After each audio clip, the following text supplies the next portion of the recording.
Hello everyone, back to today's third and final update. Been a busy day.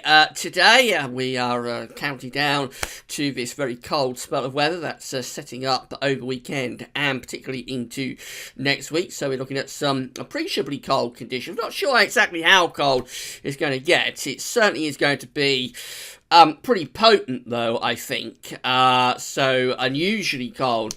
Particularly for this winter, next week, and there will be risk of some snow as well. As I say, we've got to firm up on the detail of exactly how cold and how snowy it could become. So I'm going to give you a rundown of all the midday runs of the models for tonight's third video, as we've been doing over the past few nights. So this is your Wednesday night update. Just say that earlier on today we did 5-day forecast. That takes us to Monday, which is just about when the coldest of the air is beginning to set in. So have a look at that and see what you think. The video is here on the homepage, and also today's second video extending out over the 7 to 10 day time frame. And we looked at things like the stratosphere as well, went more in depth into that one. That's a rather long one, over 25 minutes. I'm going to try to keep this one at around the 10-minute mark. So let's rattle through. I'll have to whiz through these very quickly, so blink and you miss it. But I hope you find it interesting. We're going to start off with the GFS. This is a midday run of the GFS model beginning on Sunday. We've got high pressure in over Scandinavia, and there's the wind going into the east, and those easterly winds strengthen into Monday, which is when the bitterly cold air is arriving from the east. There's the upper air temperatures, the blue colours flooding across northern and central Europe into the west of Europe. The minus 10 ice bump is through the UK. We'll feel bitterly cold on Monday. Into Tuesday, those cold easterly winds are maintained. There's some sort of disturbance beginning to develop in the North Sea as well. There's the upper air temperature showing it's another bitterly cold day on Tuesday, probably with snow showers in the east and maybe some more persistent snow across northeastern parts of the country. That develops into an area of low pressure on Wednesday. Now, this stops that extremely cold air from getting to us. So this is a slightly less cold situation for Wednesday, but if you want snow, that's better, because that area of low pressure would be bringing heavy snow to many central and northern parts of the country. And then as that low pressure slips southwards, it will start to bring appreciable amounts of snow to other parts of the country. That's how things are looking on Thursday with tonight's GFS run. Bitterly cold east to southeasterly winds are maintained across the country. There's the upper air temperatures showing that they are once again looking very cold in many places. Freezing cold throughout most of next week. Still very cold up to Friday. This is Friday 2nd of March. Next week still bitterly cold, with low pressure threatening the southwest. As we get to day 10, which is Saturday the 3rd of March, that low pressure has run across the south. So that could be bringing some sort of snow event to central and southern parts of England and Wales. As I explained in today's second video, we are not doing snow watch yet because it's too far away. I know a lot of you are waiting find out whether you're going to get snow from this, and the fact of the matter is I can't tell you, and nobody can tell you, whether you will personally get snow from this event at this stage. We'll know more as we get closer to it. Just generally, it looks like there is going to be a risk of snow through the course of next week. Let's have a look at the GFS. This is the mean of the GFS ensembles. So we start on Sunday with those easterly winds setting in. Those easterly winds strengthen into Monday. Bitterly cold easterly winds feeding in. And those easterly winds are maintained to Tuesday as well. There's the upper air temperatures from the GFS ensemble. Mean upper air temperatures for Tuesday, 27th of February, looking bitterly cold with those easterly winds across much of the country. That's a very, very impressive mean GFS chart for Wednesday next week. Look how blocked it is from Greenland to Scandinavia. Underneath it have these bitter easterly winds persisting through the course of the middle of next week. Again, very, very cold with those upper air temperatures. If you follow the lines back, the air is originating from Siberia. It's flooding down across Europe.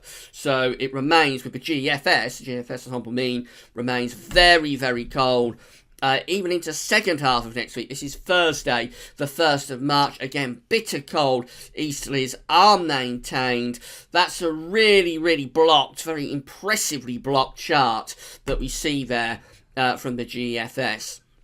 Again, upper air temperatures looking extremely cold. And then we go into the end of next week, maintaining very cold weather with the GFS. That's for day 10, mean GFS chart for Saturday, the 3rd of March.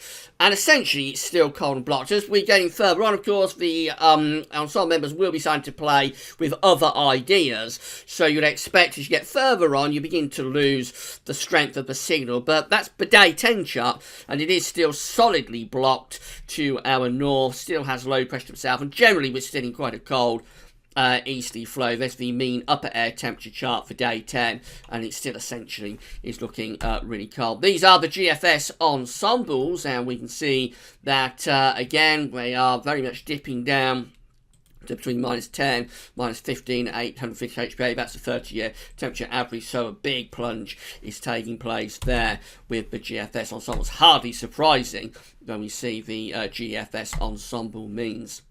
Right, let's have a look at UK Met Office. And starting on Sunday, the easy wind is coming in across England and Wales. I think due to that very cold air, they don't get through to Monday. And then Tuesday, high pressure close to Scotland, so it's not too bad for Scotland, but for England and Wales, bitterly cold with those easterly winds continuing. This is for GM, this is for Canadian model. Again, we have that high pressure up over Scandinavia. The wind is in the east on Sunday, and then into Monday. That's when the very coldest of the air starts to arrive, and into Tuesday too. We're in a bitter sort of easterly wind. There's a kink in the isobars there, indicating some sort of disturbance pushing in from off the North Sea. That could be bringing snow showers, or possibly even more general areas of snow. And then we go into Wednesday, very cold for England and Wales, with a bitter easterly wind. Scotland remains close to an area of high pressure. On Wednesday, there's the upper air temperatures. We're into sort of big freeze type territory there, particularly for southern and eastern parts of the country, where we've got the -15 Celsius isotherm heading in from the east. All places looking very cold. The least cold places, perhaps a bit perversely, but the least cold areas, the far north and northwest of Scotland. There you're furthest away from this very, very cold Siberian air. Coldest of weather probably for the south. Now we go through to Thursday. Very interestingly, we're developing an area of low pressure in the North Sea. So back to Wednesday, that's south east looking. It's this kink in the isobars up here that we have on Wednesday. That becomes an area of low pressure slipping down the North Sea. On Thursday, that could be a big snow event moving down across particularly eastern parts of the country during the course of Thursday.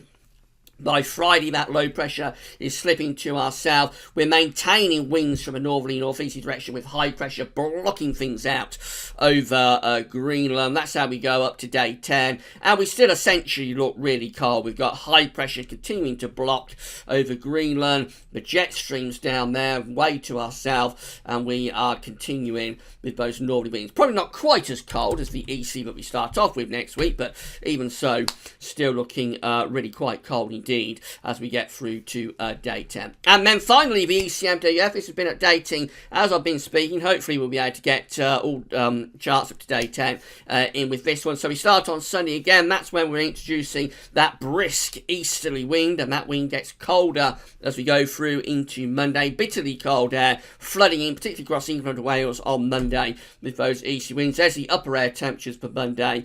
It is going to be a very cold day. The easterly continues there into Tuesday. There's some sort of disturbance there. That little elongation in the isobars just there. That's a little area of low pressure. Possibly brings some more persistent snow across England and Wales during Monday night into Tuesday morning. The wind remains from an east or northeasterly direction. Bitterly cold air still flooding in from the east. Look at those upper air temperatures.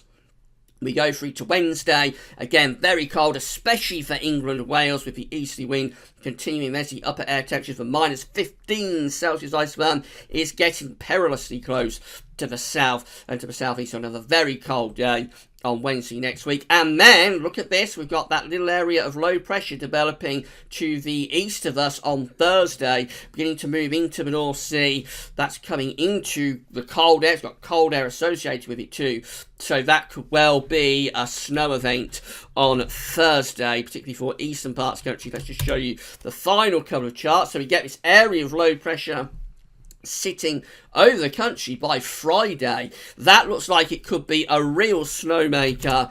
Indeed, the upper air temperatures are easily cold enough to be supporting snow for many parts of the country. So that could be a real snowmaker Thursday to Friday across the UK. And then finally, we go through to day 10, which is Saturday the 3rd of March.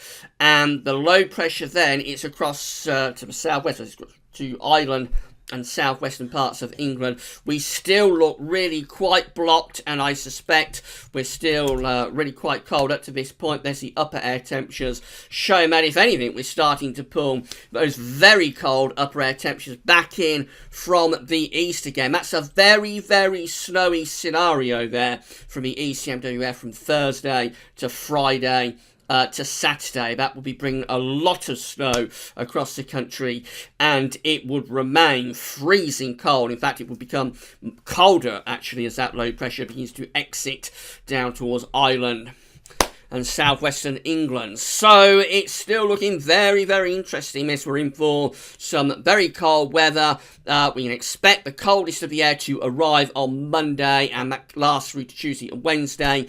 Probably bringing snow showers with it. We get a trough or a disturbance. There is a little bit of evidence of that. We might get a more persistent area of snow early next week as well, coming in from the east. And then the second half of next week, we've got increasing evidence here that we may be in for quite a significant and substantial snow event across many parts of the country in the second half of next week. That's a long way out, but between all the model output, I think there's some evidence of that. Right, just over 10 minutes, go through all of those models. Not bad at all, I don't think. Hope you enjoyed it, and that's all for now. Thanks for watching.